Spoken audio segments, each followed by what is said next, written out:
All right, take 4,560. Hey,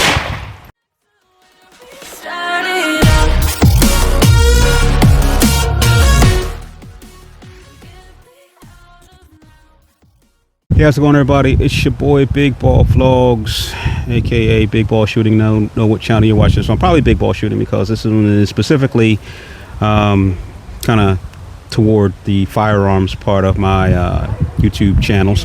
Today we're going to be talking about the Hatsan Bulltac Bullpup shotgun.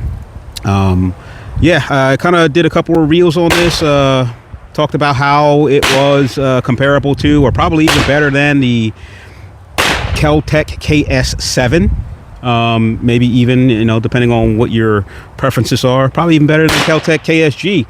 But yeah, I picked this up a couple weeks ago, and I've been, you know, running it, and now I'm ready to talk about it. I'm not just going to get online after putting a couple rounds to this thing and tell you, you know, it's good, bad, whatever. I've actually put maybe, I would say, at least 50, 60 rounds, I don't know, a couple boxes of shotgun shells to this thing, and I've been pleasantly surprised about it. In one of my videos I said that this may be the KSG or KS7 killer, and I'm going to stand behind that, because I mean, just personal preference wise, I would never buy a Bulltac firearm. They have this reputation of having defects and flaws that people for some reason want to defend, instead of saying, hey, yeah, it's a good looking gun but it doesn't shoot, or it's a good looking gun but it's finicky as hell, or it's a good looking gun but, you know, after getting it sent back 2 or 3 times it might work correctly. I don't want the but, I want the good looking gun, and I want to shoot. And this is, I mean, in my opinion, it's a good looking gun, and I picked it up, you know, kind of because it did look like the KS7, and, you know, on top of that, it fit the need for me as a person who is not a shotgunner. I use these things for home defense only. Both of them are very short. I got a shockwave style, and I got this, and, you know, because of the capacity, it's just not, you know, the firearm for me. So let's talk about the Hatsan Bulltac. I'm going to go from muzzle to butt stock and give you my impressions of it, give you the good, the bad. Really haven't found much bad, but let's just take a look at what we got here. We get the Bullpup, I think 26 overall length of shotgun. And if you're not familiar with Bullpup designs, the reason it's so short is because the receiver is back here versus being somewhere up here and having the barrel stick that much further out in front of you. And that's the one reason why I kind of use shotguns, is because they are good for home defense, and this being this short makes it a very decent home defense gun. At this end, the business end of it, you're going to get the muzzle flash hider, or whatever you want to call it, muzzle brake flash hider. But if you don't like that, or if you live in a state that is restrictive to muzzle flash hiding devices, you can take that off. And this also comes with a set of, or not a set of, it comes with a thread protector for protecting the threads, because you might be able to actually thread on a shotgun suppressor if you live in a state that has you know, suppressor owning abilities. So yeah, you could put the thread protector on there and protect those threads.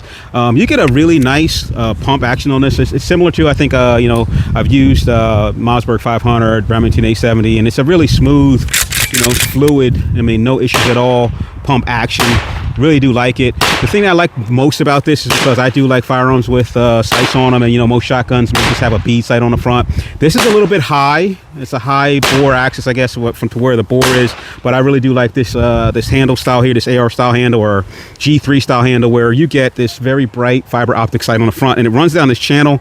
It also has a Picatinny rail, which is removable here, and 2 rails on the side that don't come off there for your flashlights or lasers, if you want to. This whole rail itself looks like it could be removed, and maybe even because this is so close to what a KS7 is kind of set up to, or to look like a KS7, you may even be able to mount a low profile rail on this and put on maybe some flip up sights and you know, your optic, because once you put the optic on this, you're going to be really high. You're going to be way up here, trying to cheek down here and be way up here. But the cool thing about this is, because once you put the optic on, it has that rail there, you're still able to see the iron sights through the channel in the top of this handle here. So I like that. Another thing I like about it is it has adjustable sights. It has AR style adjustable sights, which are adjustable for both windage and elevation. And you get 2 different types of optic, I don't know, what do you call them, reticles on the back here. It flips just like an AR sight, where you have a notched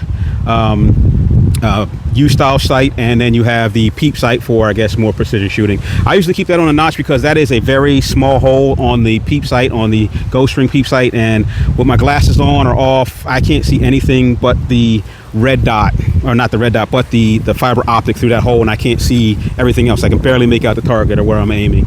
As we work our way down the gun, you're going to get, for the safety part of this, you're going to get a cross body safety or a cross receiver safety, where you press on it from the left side, it's going to make the gun hot. You're going to see the red indicator. You know, if it's red, it's dead. If it's red, it's hot. Whatever, that means the gun's ready to shoot. If you press it from the right side, you're going to put that on safe. The gun has an AR style grip, which is very cushiony. It's a very soft rubber grip, which can be switched out for different types of AR style grips if you choose to, and it has a very nice metal trigger. Excuse me, you can see the stuff blowing down here, pollen, but it has a very nice metal trigger and a very nice clean trigger break. I know there's a lot of trigger snobs out there that talk about triggers, trigger this, trigger that, pull the fucking thing and hope that it goes off, but this has a very nice trigger.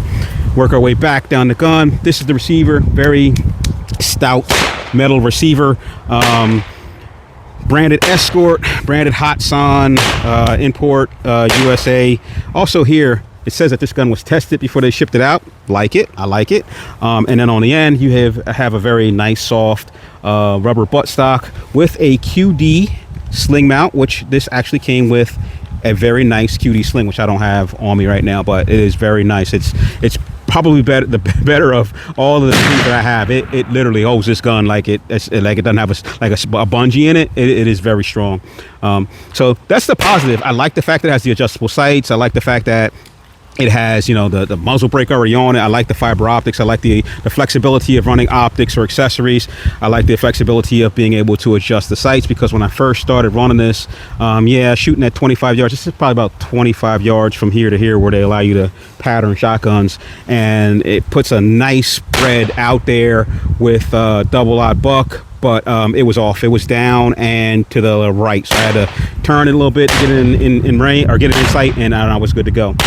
So pretty much so far for $199, this is, you know, probably one of the better weapons that I picked up in the last couple of years. I like it. I think Hatsan's going to be introducing a semi-auto version, which I'll probably pick up. But of course, when you're talking about budget firearms, you know, there's some sacrifices there, and the sacrifices are one, because this is the cost is because it's imported from Turkey. So it's probably, like I said, a KSG clone from Turkey, and because it is an import, it has a capacity restriction on it. If you can see right here, there's a little crimp in the magazine, which allows you to only load up 5 inch and 2 3/4 inch shells. Haven't tried 3.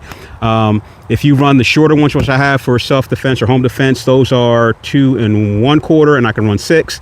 And I've tried to run the shorties, and it doesn't run the shorties for me. But if you were able to run the shorties, or figure out how you can get the shorties to run, you can run 8 of them. So think about that if you're thinking about buying this, just because of the capacity. You have the options of running 5, 6, or 8 if you can get the inch and 3/4 to run. There are some negatives that I found, because I stripped this all the way down to the frame, and I found, you know, like I said, with the budget, you're going to probably have some sacrifices. And what I found was that, the materials that they make this out of, at least the bolts, were not up to my standard. I had to take this bolt out back here, and I used the appropriate Phillips head, and it just twisted out like it was made out of butter. Then I ran a flathead because I had the option of running flat or Phillips, and it sheared off the top just like it was made out of butter. Ended up having to extract that bolt out and replace them with some cheap fasteners from like McMaster-Carr. I think a bag of 100 cost me about $7.50. So that was one of the negatives. You know, the hardware itself holding it together.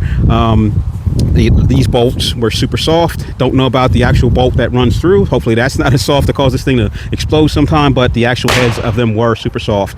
The other thing that people have complaints or concerns about is the fact that when you want to take this down, and you don't have to take it all the way down to the frame, I did just to figure out how it was put together. It has 2 roll pins that go through the pump action to hold this gun together. So if you want to take this down to the frame, you have to tap out those roll pins, and people don't like that, because if you know, roll pins over time, they get loose, so the holes get a little bit bigger, and then they want to back or creep themselves out. So I tapped them out once, and then I put them back in. And I find the problem with this is, if you're one of those guys that likes to take your gun all the way down to the frame and clean it every time you take it back and forth to the range, you're gonna get frustrated over those, because getting them out is simple, getting them back in is hard, because those roll pins do go all the way through from one side of the pump action to the other. You have to get them through the tiny little holes in the metal guide rails here, and you gotta play with it. And eventually you'll get them through, and hopefully, you know, it doesn't frustrate you that much. But those two things are like probably the only negatives that I found. Loading it loads from the bottom.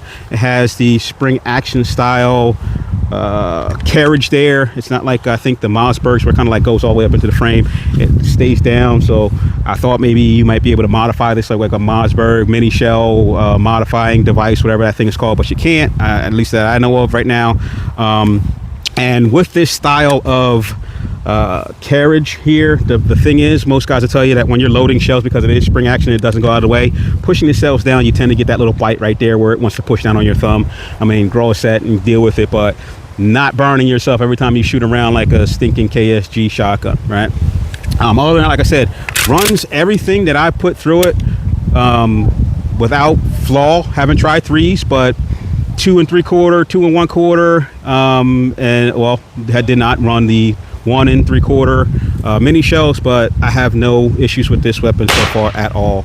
And like I said, for $199 for a home defense shotgun, I'm gonna pick this over that. I got a Shockwave style, also a budget style. I didn't buy the Mossberg or the Remington. I bought the Chiappa Honcho, and I cannot with that bird grip. I cannot. It is just, and then when, you know, when it has the bird grip on it, they won't let you shoot at certain ranges because they claim it's destructive and it's too powerful. So this is the weapon that I'm going to go with every time. In fact, like I said, I'm so glad that I bought this because I wanted one of these for the longest time. I just refused to buy the KS7 and the KSG, which is right on the fence where I was going to buy the KS7, and this came out. Now, you know, if you're interested in the KS7, not knocking it, I mean, that's about a $350 gun, depending on where you are. So it's about $150 more. And because it is made in the United States, you're going to be able to put probably a little bit more, I think maybe one more round in it, because it does not have that crimp, that magazine restriction. So if you like the KSG style weapons or KS7 style weapons or the Kel-Tec style weapons, I mean, that may be the one for you. But for me,